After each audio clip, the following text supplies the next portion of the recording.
This is Trend Following Radio, where great thinking comes alive. Nobel Prize winners, legendary traders, best-selling authors, and the pros that know what drive us irrational human beings. I am your host, Michael Covel. Not filtered, raw, honest. That's my passion.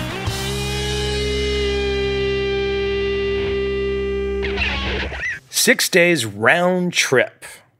Southeast Asia to Las Vegas. 6 total flights. Saigon to Tokyo to San Francisco to Las Vegas, and the return trip. Las Vegas to LAX to Tokyo to Saigon. 6 days total. Only stayed 4 nights in the States. Can't believe I actually pulled that off.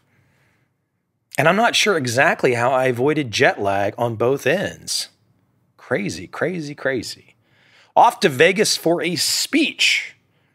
Stansberry Research was kind enough to say, Michael, would you like to present to our audience of 500 people in Vegas at the Bellagio? Oh, and we will make sure that you don't have to pay anything to attend. We will just bring you over, put you up, and you get the stage.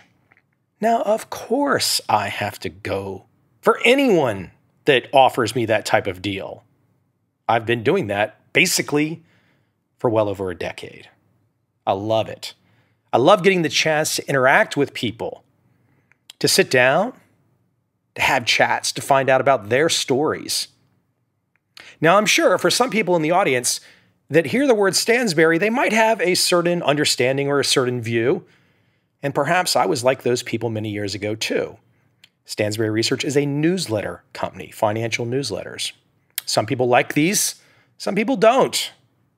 But I must tell you, behind the scenes, going to an event and meeting the people that attend, really quality people, successful people, people that have started businesses, sold businesses from all walks of life, traveled the world, great educational backgrounds.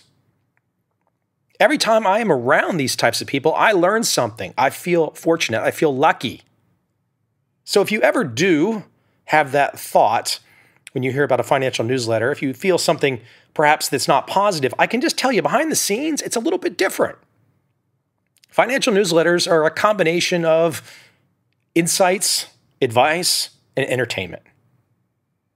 And you know what? From a libertarian perspective, if everybody is doing their thing, enjoying it, and feel like they're getting value from it, we should all salute that. I'm just telling you, behind the scenes, it's something different than you expect. Now, of course, in my world, I have generally, across my career, done one type of financial insight. I've given people the tools and the systems to where they can do it themselves. I've generally not offered insights to say, okay, here are the particular signals that you should take. I'm not saying that's a bad thing. It's essentially what newsletters do. And for all intents and purposes, it's what hedge funds do. The key for any of these types of ventures, are you honorable? Do you deliver something of value? Do your clients like you? Do they respect you? Do they want to hear from you? And if they do, that's a positive thing. A little inside baseball on the background. Just something kind of fun. In the green room before my speech, I had a chance to meet Wes Gray, fund manager out of Philly. You can easily find Wes across the net. He's appeared on my podcast. I also met a guy named Vin Giang. Vin is an Australian guy who now lives in the States of Vietnamese ancestry, who's a combination motivational speaker / magician. I must say, his keynote presentation, or I guess the last presentation of the day, you would not typically call that the keynote, the roundup, the finale, an amazing presentation. And I got a chance to watch Vin do card tricks behind the scenes in the green room in front of me while I'm filming it. And you watch his hands move and you just go, what the hell? How does he do that? Absolutely amazing. Oh, one more insight. Penn Jillette, who was in the green room when I was coming in, the guy's like 6'6". He's a huge man. I don't know why I would have just assumed that Penn Jillette of Penn and Teller fame was a small guy. He is not a small guy. He is a massive guy. Huge. Anyway, it's just a random physical note for those that might find that interesting. I do. But to take it away from some of the color and talk a little bit about what I talked about during my presentation. My presentation was titled, How to Make a Bloody Fortune in Bull, Bear, and Black Swan Markets. And I used as my first example, Halloween, the movie. The famous movie with Michael Myers, Jamie Lee Curtis. Well, Michael Myers is the fictional name of the killer. Jamie Lee Curtis is the real name of the star in the film. A new Halloween is coming out at the end of this month, produced by Jason Blum of Blumhouse Pictures, Blumhouse Films. Now, if you don't know about Jason, that's understandable. But you should know about him because he makes films in a really interesting way. He makes 10 bets, and he knows maybe only one bet, 2 bets, might be winners. He makes films for a very small amount of money. And then he cuts his losses on the ones that suck, and he rides his winners. I don't know off the top of my head. I'm guessing that he has probably grossed over $1 billion on his films. And many of his films are made for $1 million or $10 million. I think the budget for the new Halloween film is $10 million. That is tiny, tiny, tiny stuff in Hollywood standards. But what Jason wants to do is to bet those small amounts and then get a home run every now and again because he knows that you can't predict what audiences are going to like. You can't predict what films are going to be a success. Even the superhero films, the Star Wars films, they don't always get it right. The Han Solo film that just came out, I actually watched that on the plane. I about fell asleep. I now know why it failed. And didn't we all think that every Star Wars movie always made money, was always a success? See, Blum has got what I might like to call, drumroll please, I'm sure you're already guessing what I'm about to say, a trend-following mindset. It's a venture capital mindset. Bill Gurley, Benchmark, the venture capital firm out of Silicon Valley of note. Bill is famous for saying you can't make money with a consensus-accurate prediction. See, Jason knows that too. Jason Blum of Blumhouse Films. He knows that you cannot make money with a consensus-accurate prediction. Isn't that the most beautiful line? If everyone is telling you this will happen, where the hell is the money to be made? There is no money to be made. It's already priced into the market. There is nothing. We are all on this search for outliers. We all want the edge. We all want the thing that's been overlooked. How do you find the thing that's been overlooked? Well, if you make only one bet, what are your odds? They're pretty shitty. What you need is a plan where you make bets on a regular basis, knowing damn well from the start that your bets are going to fail most of the time. But if your bets fail most of the time, and you've got, here comes the drum roll again, please, if you've got a freaking stop, or said another way, if you're only willing to lose so much money, not all of your money, and you let your winners run, wow, that's so novel. Every freaking Wall Street book going back 200 years, especially the ones in the early 1900s, you can just go find they're entirely built around the idea of let your profits run and cut your losses. But in our modern age of always on, internet-connected social media, everyone believes they're smarter than that. They don't need to have the process that Jason Blum has. They don't need the process of Bill Gurley. They don't need the process of Jerry Parker of Turtle Trend Following Trading fame. No, no, no, no.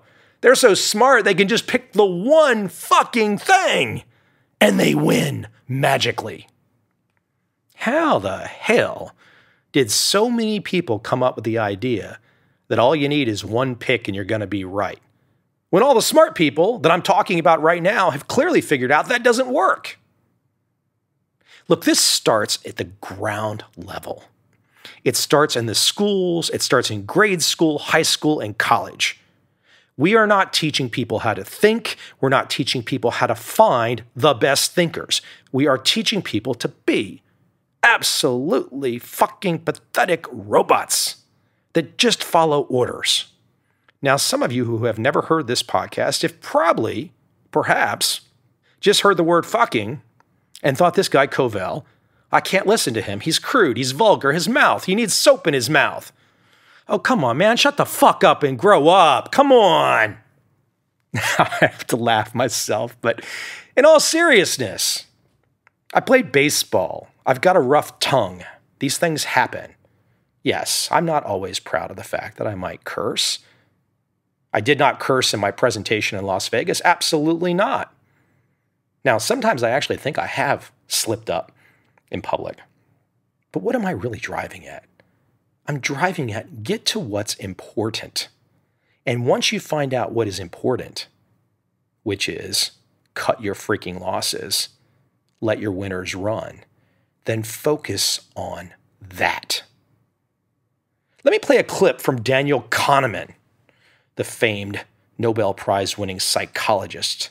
He won a Nobel Prize in economics. Listen to what he says about these processes that I'm talking about. He's getting right to the heart of the matter. That means that intuitive expertise is not going to develop in a chaotic universe or in a chaotic world. So, for example, I personally do not believe in that stock pickers, people who pick stocks to invest in, can develop intuition, because simply the market takes care of it. There isn't enough regularity in what's going to happen to prices for intuitions to develop. You see, this discretionary, intuitive, I can do it like I'm in the cockpit playing a video game. No, that's not what you want. You want a systematic approach, something that you will stick with and follow religiously. Then, and only then, do you have a chance to be like Jason Blum or Bill Gurley or Jerry Parker. Oh, here's another one. Mike Aponte, the MIT Blackjack team leader. An early podcast episode on my podcast back in, I think, 2012 or 13. Go find Mike. He's great. But how do you think the MIT Blackjack team won all of that money? Do you think they just consistently won money every hand? No. They cut their losses and let their winners run when it was appropriate to let their winners run. You see, this type of thinking, this is it. This is how the world works, regardless of endeavor, regardless of discipline. This is how you become successful. Now, I must say, there are actually people that believe that this process works in the relationship space too. Maybe I'm a little too old for it, to try it, to think that way. But conceptually, it makes sense. Date a lot until you find the right one. If you only date very narrowly, you run the risk of not enough choice, not enough chance to find the real winner. Yeah, that's kind of tough when it comes to relationships, but it makes a lot of sense. I find this trend-following philosophy, it's great for everything. Find any aspect of life, and it makes sense because none of us are smart enough. We're just not. We don't know. Now you might be saying to yourself, but Michael, you're just some average guy. There are superstars who just know how to predict. They know how to pick the winners, Michael. You're just blowing hot air because what you have forgotten about, Michael, the richest guy in the world, he just picked Amazon, and that was it. Why don't you talk about him, Michael? You know what? Why don't I let him explain his perspective? Because it's a damn good perspective. By the way, getting it wrong isn't that bad. That's the other thing. When we make mistakes, and we've made doozies like the Fire Phone and many other things that just didn't work out, we don't have enough time for me to list all of our failed experiments. But the big winners, pay for thousands of failed experiments. So you try something like Prime, and it was very expensive at the beginning. It cost us a lot of money, because what happens when you offer a free all-you-can-eat buffet? Who shows up to the buffet first? The heavy eaters. It's scary. It's like, oh my God, did I really say as many prawns as you can eat? Oh. And so that is what happened. But surely we could see the trend lines. We could see that, all kinds of customers were coming, and they appreciated that service. Should I just rest my case? If I'm in the courtroom now, should I just go to the jury and say, there it is, jury, there's the case. Trend following trading, MIT blackjack team, Bill Gurley at Benchmark, Jerry Parker and the Turtles, all the other trend following traders, and Jeff Bezos at Amazon. Trend following is the winner. Should I just rest my case? You know what, today, I do rest my case. Ladies and gentlemen of the jury, you have but one choice. It's trend following.